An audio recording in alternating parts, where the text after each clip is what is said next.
सबको समझना चाहिए, माता बहनों सबको समझना चाहिए। अब मान लो पति को 7 बजे जाना है, अब उनको लग रहा है हम पूरी से ठाकुर सेवा में बैठे हैं, और उसको ऑफिस में अपना टिफिन भी लेके जाना है, चाय भी नाश्ता करना है। बिल्कुल ठाकुर सेवा मत करो, बात हमारी समझो। पति में भगवान की भावना करो, पहले रसोई बनाओ और ठाकुर के लिए निकाल के रख दिया, पति का टिफिन लगाओ, उसको पवाओ, तैयार करो, और जब वो चला जाए तो उसमें भी ठाकुर है। लकड़ी के मंदिर में ठाकुर है, पाषाण के मंदिर में ठाकुर है, तो चैतन्य मंदिर में ठाकुर नहीं है।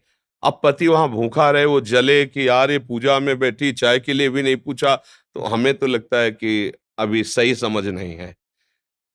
आठों पहर सेवा करना है हम लोगों को, क्योंकि हमारे पास दूसरा काम नहीं है। आप लोगों के पास गृहस्थी के बहुत से कार्य हैं। आपको चाहिए ठाकुर सेवा छोटे में निपटाओ, और सबकी सेवा की भावना से जो जो कर्तव्य कर्म है वो श्री जी के लिए ही कर रहे, ऐसी भावना से खूब नाम जप करो। और जब खाली समय हो तो टीवी, पेपर, ताश, इधर उधर के प्रपंच उसमें न लगा के फिर ठाकुर सेवा करो। जब समय मिल जाए, जब समय मिल जाए, 8 बजे रात के समय में अपने घर के ठाकुर है, 8 बजे रात को बैठ के उनको दुलार की, आरती की, हाथ जोड़ा, प्रभु आप देखो, बहुत प्रसन्न हो जाएंगे वो। हमारी बात समझना। छोटा सा बच्चा है, अब वो रो रहा है, वो भूख लगी, बोले रुको पहले ठाकुर सेवा, नहीं वो ठाकुर है, उसे नहलाओ धुलाओ, उसको थोड़ा भोग लगाओ, पवाओ, बैठो तुम, आओ हमारे पास बैठो, फिर ठाकुर जी प्रसन्न हो जाएंगे। ठाकुर जी समझो हमारी बात। और ठाकुर जी को केवल मूर्ति का मान लिया और सब ठाकुर जी को नहीं माना, तो मतलब पूजा अधूरी है, अभी समझ ठीक नहीं है। तो इसमें कोई समस्या तो नहीं है अब? है कोई समस्या? हाँ, बस सच्चे से चलो। सुनील परमार जी भोपाल से। गुरुदेव, आपके चरणों में कोटि कोटि नमन। गुरुदेव, वास्तविक शरणागति क्या कोई परिस्थिति आने पर ही होती है या इसके बिना भी हो सकती विवेक से भी होती है, परिस्थिति से भी होती है। जैसे आपने वास्तविक सत्संग और भजन के द्वारा अपनी बुद्धि को पवित्र कर लिया, तो फिर कोई विपत्ति की जरूरत थोड़ी है। सब विपत्ति से ही थोड़ी शरणागत होते हैं। और एक होती है विपत्ति से, भरी सभा में लात मारा रावण ने, और विरोधी हो गया, कोई भी लंका में इसको आश्रय दिया तो मृत्यु दंड दिया जाएगा। तो विष्णु ने कहा हमें लंका का आश्रय चाहिए ही नहीं, हम तो आपसे बता ही नहीं थे, हम तो केवल आपके मंगल के लिए कह रहा हूँ।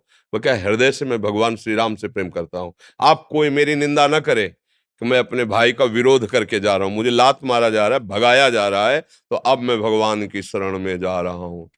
जब देखता है जीव कि अब कोई आश्रय नहीं रह गया, तो फिर पुराने दोस्त की याद आती है। वो पुराने दोस्त प्रभु ही है, हरि ही है। पर कुछ घटनाओं से शरणागति होती है और कुछ विवेक से होती है। दोनों में एक ही बात होती है। अब जब आसपास देखा कोई सहयोगी नहीं, तब याद आ गए भगवान। जैसे गजेंद्र ने देखा कोई नहीं बचा सकता, ग्राह मार देगा, तो पुकारा श्री हरि, बचा लिया। द्रौपदी ने देखा कोई मुझे नहीं बचा सकता, सभा में निर्वस्त्र कर दी जाऊंगी, पुकारा गोविंद, गोविंद वस्त्र बन करके।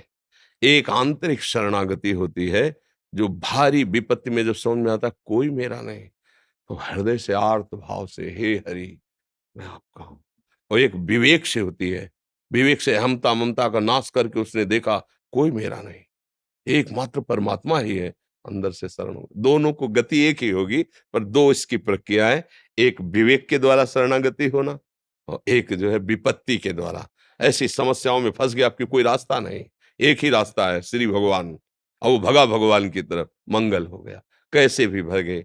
और एक है कि उससे सत्संग के द्वारा पता चला संसार नाशवान झूठा, और विवेक बढ़ा, और होए विवेक मोह भ्रम भागा, तब सब विषय विलास विरागा।